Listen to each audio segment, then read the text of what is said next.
Hello et bienvenue dans Mode d'emploi, le podcast incontournable des marques engagées. Je suis Audrey, styliste, consultante et hackeuse au service des entrepreneurs mode et lifestyle.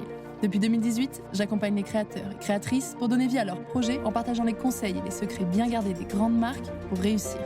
Dans ce podcast, nous allons pirater les techniques et méthodes de l'industrie pour les mettre entre les mains de marques indépendantes comme la vôtre. Alors que vous souhaitez créer votre marque en partant de zéro ou lui donner un coup de boost en vendant plus et mieux, vous êtes au bon endroit. Mes très chers créateurs et créatrices, je suis ravie de vous retrouver pour ce nouvel épisode de Mode d'emploi.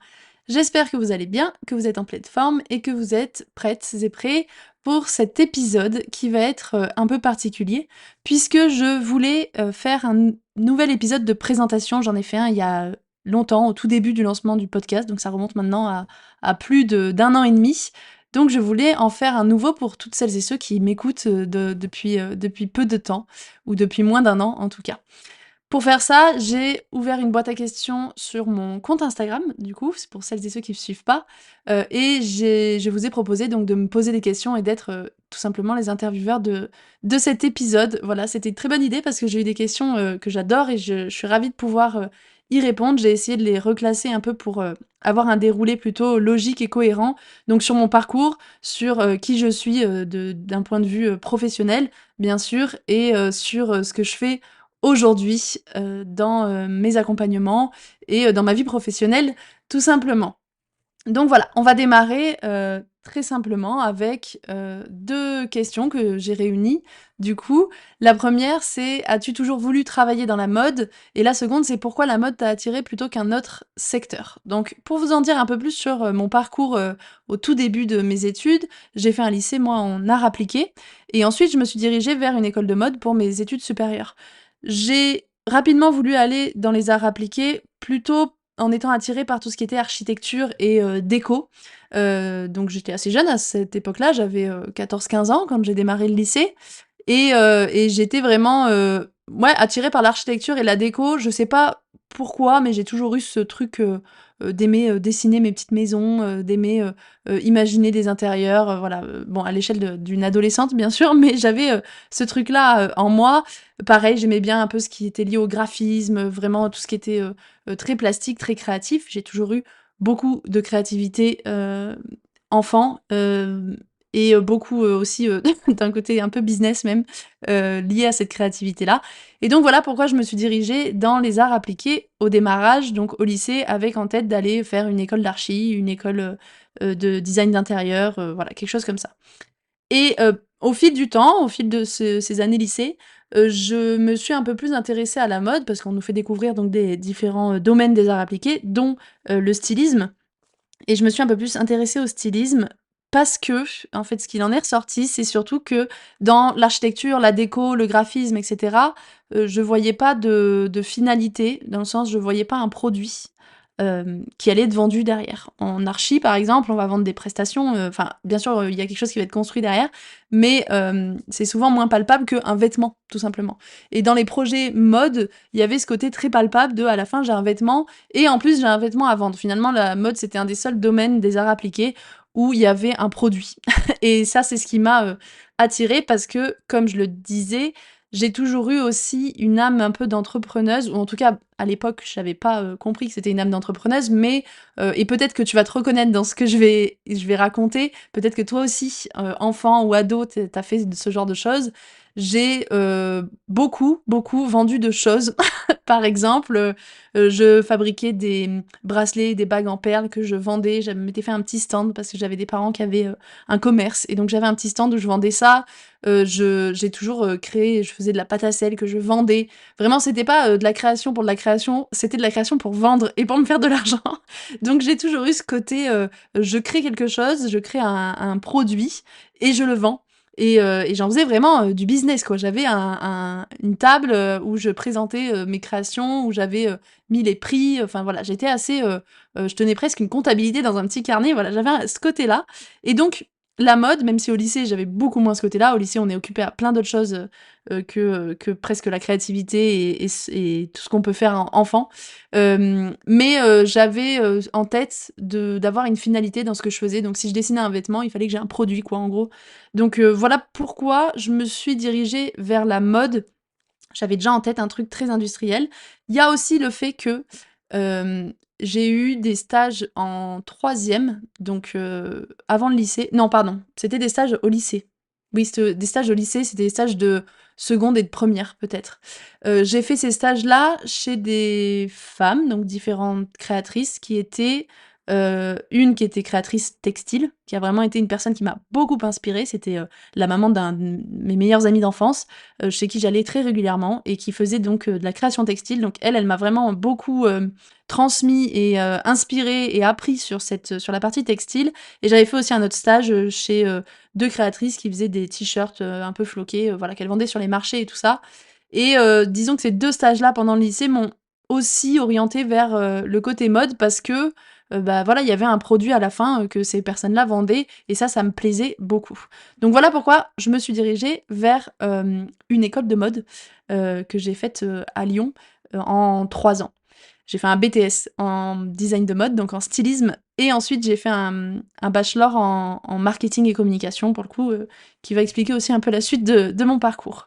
Hem et j'en viens donc aux 2 autres questions qui sont: comment es-tu devenue styliste et qu'est-ce qui t'a fait changer de voie? Donc derrière cette question se cache le côté qu'est-ce qui t'a fait changer de voie, devenir, accompagner plutôt que continuer de dessiner, par exemple en freelance ou d'être styliste tout simplement. Aujourd'hui, je suis plus dans le côté, formation, accompagnement, coach business. Donc comment es-tu devenue styliste et qu'est-ce qui t'a fait changer de voie?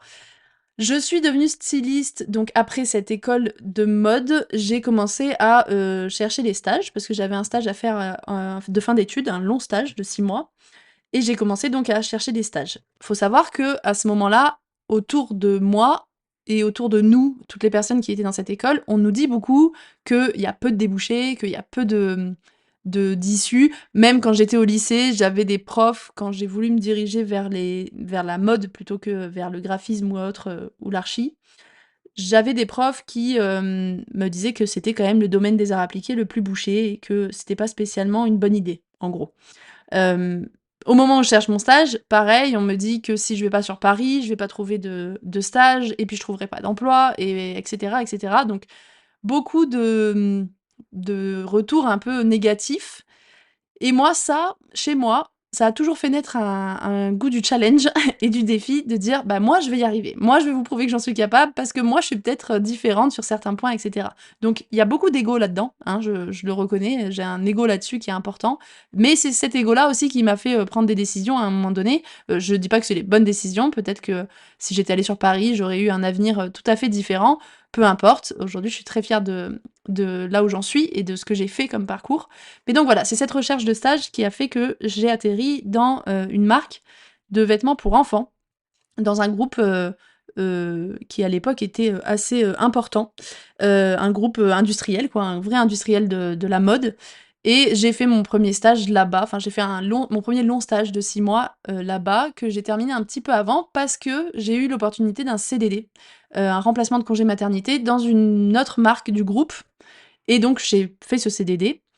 À la fin de ce CDD, j'ai eu l'opportunité de nouveau de retourner, dans la marque où j'avais fait mon stage avec un remplacement encore, en CDD du coup, et j'ai fait encore ce CDD. Dans ma tête, j'ai un carnet encore de cette époque-là où, je notais plein de choses, où voilà, mon carnet qui m'accompagnait tous les jours, où je notais mes recherches de stage et cetera et j'avais aussi commencé à penser tout un écosystème pour, me mettre en freelance, en gros et faire du stylisme freelance, faire du conseil, aux marques et cetera. Je me rendais pas trop compte, je pense à l'époque, que j'avais pas assez d'expérience avec seulement un stage et un CDD. Mais bon, bref, j'étais quand même, j'avais cet ego quand même en moi et qui m'apportait aussi. Et j'avais toujours cette idée de me mettre à mon compte parce que je voulais absolument, me mettre à mon compte à un moment donné. J'ai toujours voulu ça. Je sais pas d'où ça vient, mais j'ai toujours voulu ça. J'ai toujours, voulu travailler pour moi et donc j'y pensais déjà en stage et en CDD.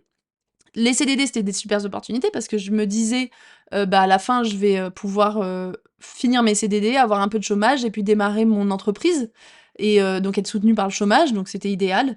Et en fait, à la fin de mon deuxième CDD, la personne que je remplace ne revient pas et donc on me propose son poste en CDI, du coup. Donc là, je me rappelle avoir, longtemps hésité.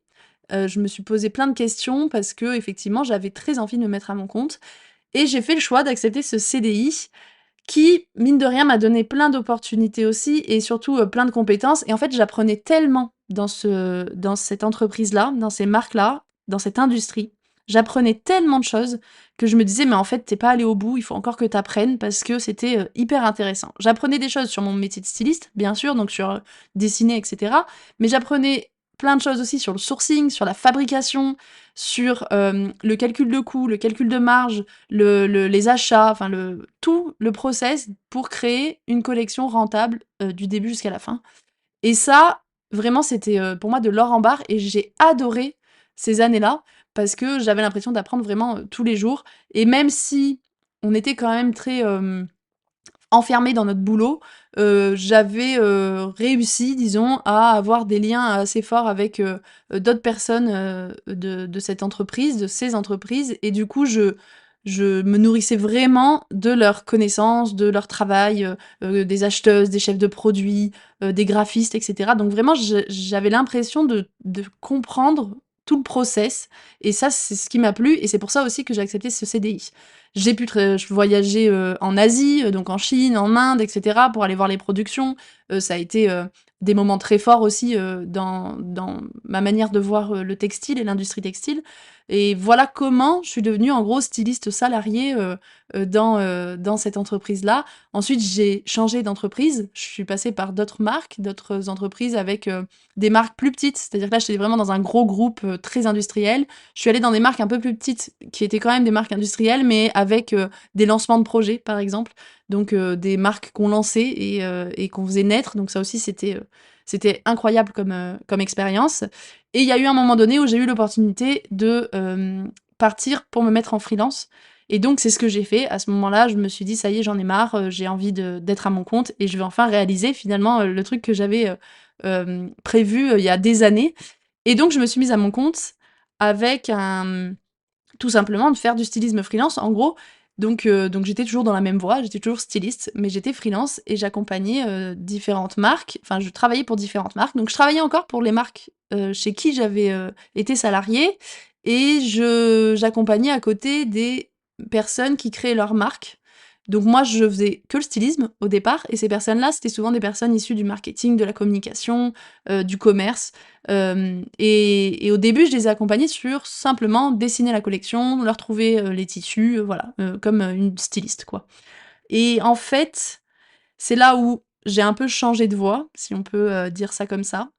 J'ai commencé à les accompagner de manière plus globale parce que je me suis rendu compte que déjà, peu importe le produit que je dessinais, les, les conseils et ce que je leur transmettais, c'était la même chose. Bon, le produit était pas le même, mais on faisait des réunions où je leur apprenais à calculer leurs coûts, je leur, apprenais les marges qui étaient pratiquées dans le milieu et puis, comment on allait faire, par exemple, de la marge compensée et cetera. Enfin, j'avais un accompagnement qui était beaucoup plus poussé sur toute la stratégie de marque et la stratégie de collection et pas seulement sur le stylisme. Donc moi, j'adorais faire ça parce que c'est un vrai besoin, d'avoir une vision à 360 sur un projet comme ça.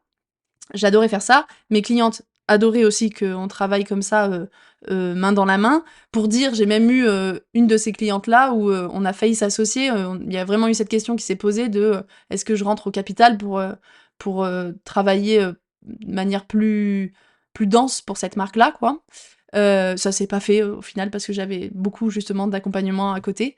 Mais voilà, c'est vraiment pour montrer que j'ai accompagné ces clientes-là plus que, dans le stylisme, quoi. C'était, sur toute la vision de la marque et ça, j'aimais beaucoup, les clientes aimaient beaucoup, sauf que du coup, bah, j'avais, peu de, disponibilité et je leur coûtais cher parce que forcément ça se payait ce genre de choses. Donc il y avait le stylisme et il y avait tout le reste à côté. Donc voilà comment je suis arrivée à créer mon programme signature, qui est le programme Créer sa marque et en vivre et qui, accompagne sur tous ces pans-là, donc sur la partie plus théorique et en même temps sur des accompagnements plus personnels Et aussi, des accompagnements où je fais pas de stylisme tout simplement. L'accompagnement, il est vraiment sur, du sourcing, sur, trouver la styliste qui va vous correspondre, sur, vos marges, sur qu'est-ce que je dois faire, combien de prototypes je vais devoir faire, qui je contacte et cetera. Enfin, tout mon accompagnement que je propose aujourd'hui. C'est ça qui m'a fait changer de voie, c'est vraiment me rendre compte que j'aimais bien le stylisme, mais quand j'ai commencé à travailler avec des entrepreneuses du coup, qui avaient vraiment des projets, d'entrepreneuses. J'ai adoré les accompagner sur ces projets-là. Et il y a aussi un truc, c'est que, en fait, quand elles contactaient des ateliers ou qu'elles contactaient des fournisseurs de tissus, elles avaient un retour en face qui était, pas dingue parce qu'on sentait qu'il y avait un gap entre, le fournisseur, l'atelier et elles. Parce qu'elles venaient pas de ce milieu-là. Sauf qu'en fait, c'était des projets qui étaient hyper prometteurs parce que ces personnes-là, elles venaient du marketing, elles venaient de la communication, elles venaient du e-commerce, donc elles avaient des profils pour réussir et faire de l'argent, en gros. Et moi, je me suis dit: «Mais il y a un vrai pont à faire entre ces fournisseurs, ces ateliers et ces entrepreneuses» et qu'on sorte un peu du schéma classique, où, c'est une styliste qui va créer sa marque et qui, au fil du temps, va décoller parce qu'elle va se faire connaître et cetera. En fait, ça arrive rarement parce que, c'est bien de créer sa marque quand on est styliste, mais il faut savoir vendre derrière. Donc il faut aussi avoir un profil, vente. Donc c'est aussi en me rendant compte de ça et en me disant: «Mais en fait, il y a personne qui va accompagner ces entrepreneurs-là, en tout cas personne du milieu de la mode qui va accompagner ces entrepreneurs-là, parce qu'ils ont l'impression, qu'ils connaissent pas l'industrie textile». Alors qu'en fait, si on leur ouvre les portes de l'industrie textile, si on leur donne ces compétences-là, eux, ils vont nous apporter toutes les compétences, vente, communication et eux, ils vont avoir des projets qui décollent. Donc voilà pourquoi aussi j'ai voulu faire ce pont entre les entrepreneuses et l'industrie textile et et surtout parce que j'avais cette capacité à avoir un profil entrepreneur et un profil, textile puisque j'étais issue du stylisme. Donc c'est comme ça qu'est né, mes accompagnements, que sont nés mes accompagnements et que j'ai un peu changé de voie, que j'ai arrêté le stylisme et que je me suis, focalisée, à 1000 sur, l'accompagnement à la création de marque. Sachant que le stylisme, je l'ai arrêté, il y a pas si longtemps non plus, hein. J'ai continué de dessiner un peu pour, certaines personnes de mon programme parce que, j'en avais envie et parce que ça me plaisait et parce que, quand on suit tout un projet comme ça, forcément au moment de dessiner, on se dit: «Bah allez, je le fais moi» et puis voilà. Donc voilà comment je suis devenue styliste et comment je suis arrivée à l'accompagnement. J'arrive à une autre question que j'adore parce que je pense qu'elle va vous parler aussi. Une personne m'a demandé: «Que pensaient tes proches de ton projet, soutien ou critique?» Alors je sais pas exactement la personne de quel projet elle parlait. Est-ce que c'était le côté, devenir enfin travailler dans la mode, ou entreprendre dans la mode? Mais du coup, je vais répondre de manière assez générale, à tout ça. Hem alors, d'un côté, mes proches proches, par exemple mes parents, il se trouve que mes parents sont des chefs d'entreprise. Ils ont toujours été chefs d'entreprise. Ils ont, rarement été salariés à part dans leur jeunesse. Donc rapidement, eux, ils ont, créé leur entreprise dans la restauration, donc ça a pas du tout de lien. Mais du coup, mes parents ont souvent été assez ouverts au fait que je me mette à mon compte ou au fait que je crée des entreprises. Parce que je pense qu'ils avaient pas trop peur pour moi, surtout quand j'étais jeune, parce que je me rappelle très bien que mes parents, un jour, je leur ai dit, bah, que j'aimerais créer ma marque et que j'aimerais, voilà, lancer, un projet et que j'avais peur, que j'avais, forcément peur de me planter et mes parents, je me rappelle qu'ils m'ont dit: «Vaut mieux que tu te plantes maintenant plutôt que dans 10 ans quand tu auras, un mari, des enfants, une maison à gérer, une maison à payer et plein de choses à gérer», en gros et surtout beaucoup plus de responsabilités. Donc c'est comme ça que j'ai créé ma première marque, j'avais, hem, je crois que c'était en 2016 ou ouais, je crois que c'était ça, 2016. Donc j'avais, 23 ans. Donc je pense qu'ils ont toujours été dans le soutien parce que très jeune, j'ai eu des envies d'entreprendre, qu'ils ont soutenues parce qu'ils se disaient: «Bah, vaut mieux qu'elle les fasse maintenant. Au pire, elle se plante, mais au moins elle les a fait et plus tard quand elle aura des enfants et cetera, bah, elle sera soit une entrepreneuse aguerrie, soit, salariée parce que, elle aura tourné la page de l'entrepreneuriat». Donc ils ont toujours été, dans le soutien, même s'il faut le dire, qu'ils comprenaient pas ce que je faisais et encore aujourd'hui, ils comprennent pas ce que je fais sur plein de projets mais c'est pas pour autant qu'ils vont me démotiver ou me critiquer. Au contraire, après j'ai fait mes preuves aussi donc ils ont quand même une vision, de ce que je fais, dans le sens, où je réussis, pas mal de projets que j'entreprends et que j'accompagne aussi plein de marques, qui connaissent et cetera. Donc ils ont un côté, soutien là-dedans, parce qu'ils croient en moi, parce que j'ai fait mes preuves. Mais au début, c'est pas qu'ils croyaient pas en moi, mais ils comprenaient pas ce que je faisais, mais par contre, ils me laissaient faire. J'avais quand même la liberté d'entreprendre si je voulais et j'avais pas de critiques ou ils m'ont jamais, mis de frein. Ça, c'est pour ce qui est de mes parents, et de mes proches. Après, de manière un peu plus large, si on prend le cercle un peu plus large, de connaissances ou voilà, de personnes, plus ou moins proches, hem, clairement, il y a pas eu que des soutiens. Il y a eu des critiques, mais alors ça a jamais été des critiques frontales, en tout cas, pas devant moi. Ça a plus été des retours un peu négatifs ou en tout cas des sortes de freins, des remarques qui peuvent nous freiner, qui peuvent nous démotiver et cetera. Mais j'ai rapidement compris, pareil, je sais pas pourquoi, mais j'ai rapidement compris que ce que j'avais comme, retour négatif ou comme critique, si on peut appeler ça critique, mais attention, heu, c'est pas des réelles critiques. J'ai vite compris que ces critiques-là, elles en disaient plus sur les peurs des gens plutôt que sur moi, c'est-à-dire sur mon projet.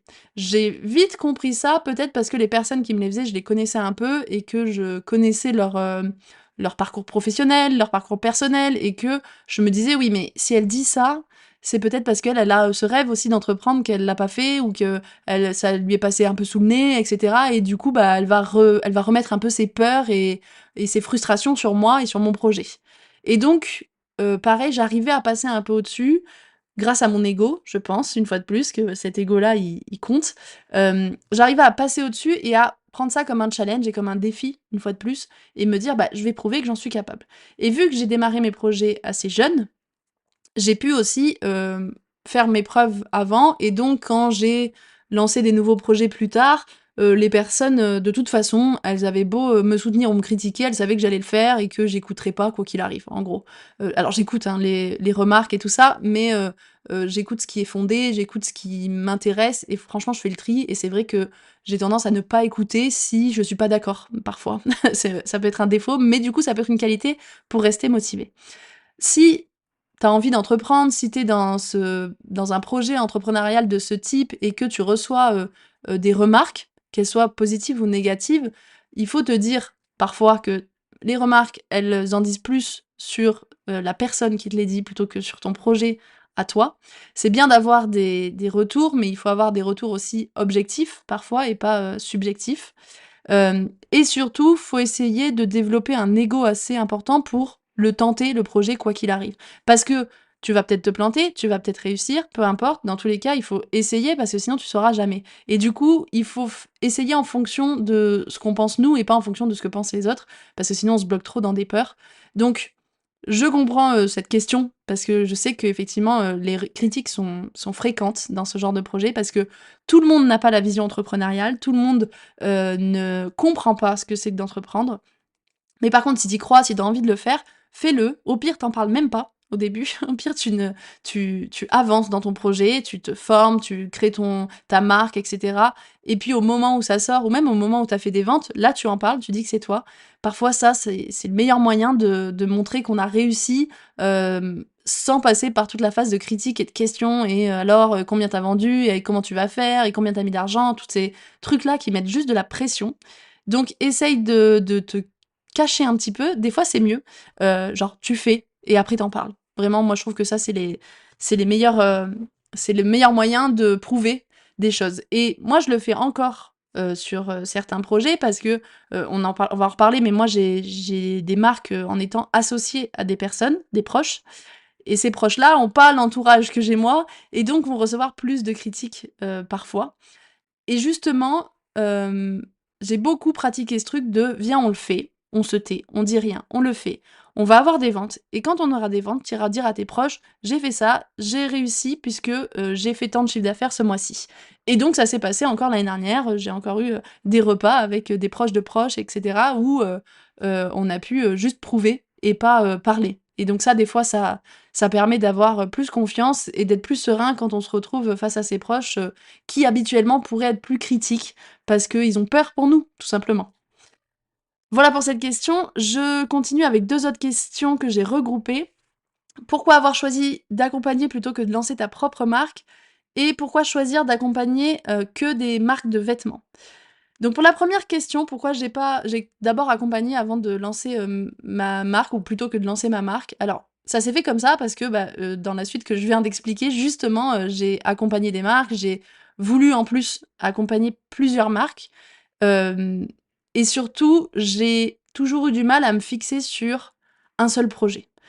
Parce que je m'ennuie vite, parce que j'adore avoir plein d'idées, parce que j'adore, avoir la motivation du début, mais j'ai du mal à être, persévérante sur la suite, en fait. Ça, c'est un défaut que j'ai toujours eu. Si vous écoutez, mes épisodes de podcast, vous avez peut-être écouté celui où je fais le bilan de 2025, par exemple et le fait de persévérer, c'est quelque chose qui me manque depuis longtemps.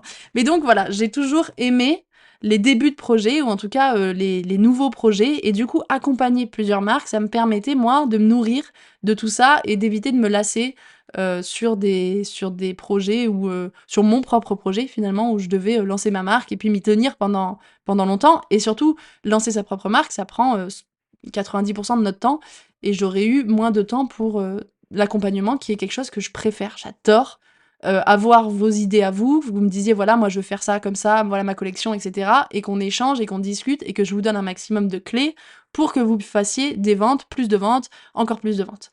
Donc c'est comme ça que j'ai préféré accompagner plutôt que de lancer ma propre marque. Mais par la suite, j'ai quand même eu envie en tout cas de confirmer ma méthode et mes accompagnements avec mes propres projets et puis parce que, j'en veux toujours plus et du coup, l'accompagnement c'est bien, j'adore, mais c'est vrai que j'avais envie d'aller au bout aussi, de certains projets. Je me suis associée pour ça parce que, pour des questions de temps, c'est-à-dire que je peux pas lancer une marque, toute seule parce que ça me prendrait du temps à gérer et que j'aurais plus le temps d'accompagner et je veux continuer d'accompagner des marques. Donc j'ai décidé de m'associer pour justement, répondre à ce critère-là quoi, à cette contrainte. Les personnes avec qui je me suis associée, c'est des personnes qui sont pas du textile, qui sont pas non plus réellement du côté vente, qui sont des personnes qui peuvent, produire, qui peuvent, créer des produits, penser des produits, mais pas des produits textiles. Donc c'est pour ça que j'ai lancé des marques qui sont plutôt dans la déco ou dans la beauté, parce que mes associés étaient tout simplement dans ces domaines-là. Donc voilà comment je me suis retrouvée à être dans d'autres domaines hors mode, depuis quelque temps maintenant. Ensuite, pourquoi choisir d'accompagner que des marques de vêtements? Donc au début, j'ai accompagné que des marques de vêtements parce que forcément, je suis issue de l'industrie de la mode et que j'ai été styliste, donc c'est assez cohérent. Mais de plus en plus, j'échange et je coach aussi des personnes qui ont des marques d'accessoires, des marques de bijoux, des marques de produits qui sont hors textile. C'est encore minoritaire, mais j'en ai. Hem et ça me plaît aussi. C'est sûr que c'est pas des personnes que j'accompagne dans le cadre du programme Créer sa marque, parce que le programme Créer sa marque, il est fait pour comprendre comment on crée une marque et une collection de vêtements. Donc forcément, c'est pas approprié à des personnes qui sont, totalement hors textile, c'est approprié à celles qui ont des accessoires textiles, par exemple. Mais voilà, il y a quand même un côté très industrie textile et atelier, sourcing de tissus et cetera. Mais par contre, sur les coachings que je fais avec des marques qui sont, elles, déjà lancées, qui vivent depuis, plusieurs années et cetera, là, j'ai des marques qui sont hors, vêtements et peut-être que à l'avenir, je vais essayer de trouver un système, en tout cas, pour accompagner encore plus de marques de manière générale, pas que des marques de vêtements, mais des marques aussi, en dehors du domaine de la mode. Parce que au final, aujourd'hui, mon accompagnement, il est sur la création, de produits, donc de produits textiles ou pas, cosmétiques, ça marche aussi et sur, la vente et sur, communiquer et créer une marque, pertinente, performante et rentable. Peu importe le produit, en fait, que tu puisses vendre du produit, textile ou du produit, cosmétique, capillaire et cetera. Donc, j'accompagne des marques de vêtements, mais pas que. Et on passe aux 2 dernières questions, qui sont des questions que j'ai récupérées d'une autre boîte à questions que j'avais faite, il y a pas longtemps. Hem, donc les 2 questions, c'est: «Selon toi, pourquoi autant de marques de vêtements n'aboutissent pas?» et la deuxième, c'est: «Qu'est-ce que tu vois revenir tout le temps chez les créatrices que tu accompagnes?» Donc je les ai regroupées parce que, je pense que les réponses sont communes. La première chose déjà, d'après moi, la plupart des marques peuvent se planter pour enfin pas la plupart des marques peuvent se planter la plupart du temps pour une raison assez simple qui est qu'elles s'essoufflent. C'est-à-dire que je reçois des créatrices qui ont envie de créer leur marque ou des créateurs, pardon, qui ont envie de créer leur marque, de lancer leur projet et la plupart du temps, quand je les ai en appel, elles me disent, j'ai déjà un peu avancé, je suis à telle étape, je me suis formée à, ça à la CCI, je me suis formée à ça avec, Pôle emploi, avec, France Travail. Elles ont fait plein de choses. Elles ont entendu des conseils à droite à gauche, mais elles ont pas un plan d'action précis ou en tout cas, elles ont pas tant actionné, justement. C'est-à-dire qu'elles vont avoir beaucoup de théories et pas beaucoup de concret. Et donc elles s'essoufflent parce qu'au bout d'un moment, elles savent plus ce qu'il faut faire. Elles savent plus si elles doivent, aller dans un atelier en France, au Portugal, elles savent plus s'il faut, trouver son fournisseur de tissus ou si c'est l'atelier qui va faire. Tout ça, elles sont paumées, elles ont, pas une réelle idée des prix, elles ont pas une réelle idée de leurs coûts et cetera. Et ça, c'est le plus difficile et elles se sentent un peu seules là-dedans et donc elles s'essoufflent et la plupart du temps, le projet n'aboutit pas. C'est même pas que la marque, ne voit pas le jour, enfin, c'est pas que la marque voit le jour et qu'elle n'est pas assez rentable pour continuer, c'est vraiment que le projet n'aboutit pas.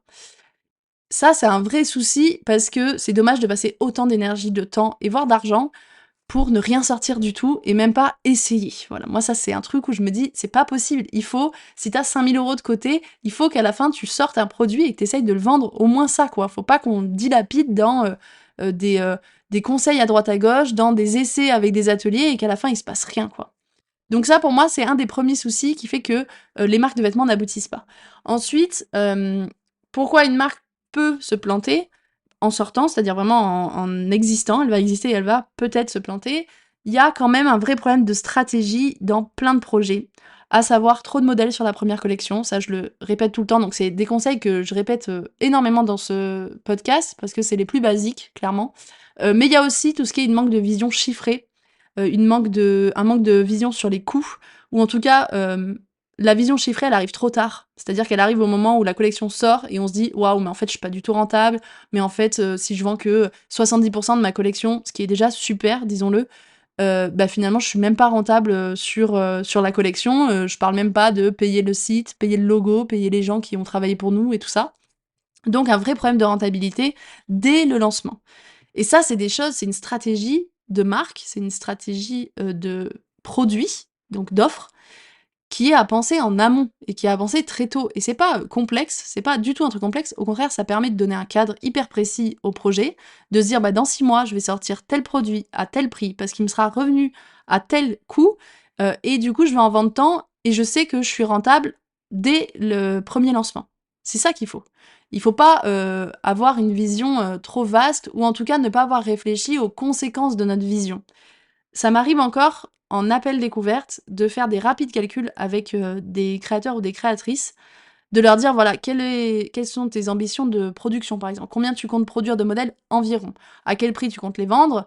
Et où est-ce que tu comptes fabriquer?» et cetera. Avec certaines infos, des petites infos, hein. Vous voyez, c'est pas grand-chose quand je vous demande juste un nombre de modèles à produire et un prix de vente. J'arrive à vous calculer, en gros, le coût de revient ou le coût de production et vous dire: «Bah, avec cette ambition-là», j'ai eu une personne au téléphone qui m'avait dit: «J'ai, 6 modèles, que je vais vendre environ à 120, 130, 150 € TTC». On a fait un rapide calcul et elle voulait faire produire 80 pièces par modèle, je crois. En faisant un rapide calcul, on s'est rendu compte que sa production, elle lui coûterait 22 000 €, qu'il fallait qu'elle vende environ 3 pièces par jour sur 6 mois ou un truc comme ça. Enfin, je j'ai plus les chiffres en tête, mais en gros, on est arrivé à un chiffre où elle s'est dit: «Ah ouais, non, en fait, c'est vrai que ça me paraît énorme, vu comme ça, j'avais pas du tout envisagé ça». Et c'est simple, c'est pas grand-chose, c'est un rapide calcul qu'on fait en appel découverte. Mais en gros, avec ça, j'arrive à lui montrer que sans une stratégie bien ficelée en termes de chiffres, hem, son projet, il tenait pas la route. Et il y a un truc que j'ai déjà dit ici et qui est une phrase que j'ai entendue chez Anthony Bourbon, hem, qui dit que si ton business il ne tient pas sur un tableau Excel, il peut pas tenir dans la vraie vie. Et ça, j'aime bien ça. Même si des fois c'est un peu trop, on se dit: «Ouais, mais c'est un peu trop carré, moi je vais y aller au feeling et tout ça». Le feeling, c'est bien, mais le feeling dans le business, franchement, faut mieux l'en avoir quand tu as déjà une bonne base de chiffres, quoi. Parce que il faut que ton business, il tienne sur un tableau Excel qui soit rentable, qui soit logique, cohérent et ça, c'est ce qu'on fait dans le programme Créer sa marque et en vivre. C'est ce qu'on fait avant même que tu contactes un atelier, avant même que tu contactes un fournisseur, parce que tout dépend de ce tableau Excel et de cette vision chiffrée, qu'il faut poser. Et ça, moi, je n'en démords pas et j'accompagne des créatrices là-dessus. surtout là-dessus, beaucoup là-dessus, parce que je pense que c'est la clé pour avoir une marque qui réussit et pour lancer un premier modèle ou quelques produits qui vont permettre à ta marque d'être rentable et qui vont te permettre de prouver, de réussir et de relancer de nouveaux produits. Donc, pourquoi non, c'était quoi la question? Pourquoi autant de marques de vêtements n'aboutissent pas? Ou qu'est-ce que tu vois revenir tout le temps chez les créatrices que tu accompagnes? Moi, je vois beaucoup revenir des problèmes de stratégie qu'on compense bien sûr dans le programme Créer sa marque, c'est fait pour ça et à la fin, elles sortent avec, un tableau Excel parfait, carré et qui va permettre d'avoir, une meilleure vision sur le futur. Et enfin, il y a un dernier point, c'est le côté la solitude et vouloir, faire tout faire toute seule, pardon. Alors, je les mets ensemble parce que, bah, quand on lance son projet seul, on peut s'enfermer rapidement dans une solitude et surtout on va essayer de tout faire soi-même, hem et ça, là aussi, ça ne permet pas d'avoir une vision claire parce qu'on n'a que notre vision, on n'a que nos compétences à nous et que c'est difficile de la faire évoluer ou en tout cas de la challenger si on n'a personne en face pour nous challenger. Et donc on va probablement cramer son budget parce qu'on a voulu tout faire toute seule. C'est là où, je dis c'est comme ça qu'on s'essouffle aussi. On veut tout faire toute seule, on est enfermé dans notre solitude et on crame du coup, pas mal de budget sur des petites erreurs qu'on aurait pu ne pas faire si on avait eu une personne en face qui nous challengeait, qui nous disait: «Essaye plutôt ça, pense à ça» et cetera. Donc nourrissez-vous des personnes qui ont cette expérience-là. Nourrissez-vous d'épisodes de podcast, par exemple, de formations s'il le faut, de coaching, de mentors pour, aller plus vite, plus loin et avec peut-être même moins de moyens. C'est-à-dire que vous allez mobiliser moins de moyens pour en faire plus, quoi. Et c'est ça qui est important. Et pareil, surtout alors moi j'accompagne quand même pas mal de créatrices, c'est vrai, j'ai, beaucoup de femmes dans mes programmes, plus que des hommes et les femmes ont souvent tendance à, minimiser ou en tout cas à voir plus petit ou à moins oser, sur plein de choses. À moins oser, par exemple, avoir une vision business. Et ça, c'est un vrai problème parce que c'est cette vision business qui va permettre à une marque aussi de décoller. Des marques comme, Cézanne, comme, tous les exemples que je donne à chaque fois, c'est des femmes derrière qui ont eu une vision business. Elles ont pas eu qu'une vision mode, elles ont aussi eu une vision business et c'est des vrais chefs d'entreprise, c'est des vrais, business girls et c'est pas que des créatrices. Donc, c'est important de pas rester dans sa solitude et de se nourrir des personnes qui ont cette vision business, qui ont cette vision aussi à 360 sur d'autres projets, sur, l'industrie textile, sur la création de marques et cetera. Voilà pour les questions que j'ai eues donc pour cet épisode. Si jamais, cet échange-là, que j'ai fait, rapidement, t'a donné envie, bah, d'échanger un peu plus avec moi sur ton projet, sur un point en particulier, sur, quelque chose que j'ai dit pendant cet épisode, tu peux m'écrire en message privé sur Instagram ou réserver un appel découverte. Le lien, il est toujours, en description des épisodes de podcast et je serais ravie de pouvoir, en parler plus amplement avec toi, si cette vision t'a plu en tout cas ou même si elle t'a pas plu, je suis là pour en débattre. Voilà, on arrive à la fin de cet épisode, j'espère que ça t'aura été utile. Tu peux me laisser 5 étoiles, un petit commentaire ou t'abonner sur Spotify, Apple Podcast, etc. Ça me fait plaisir et puis ça permet de me motiver aussi à continuer ces épisodes de podcast. Mes très chères créatrices et créateurs, merci d'avoir été à l'écoute. Continuez de transformer vos rêves en réalité. Prenez soin de vous et à bientôt pour un nouvel épisode.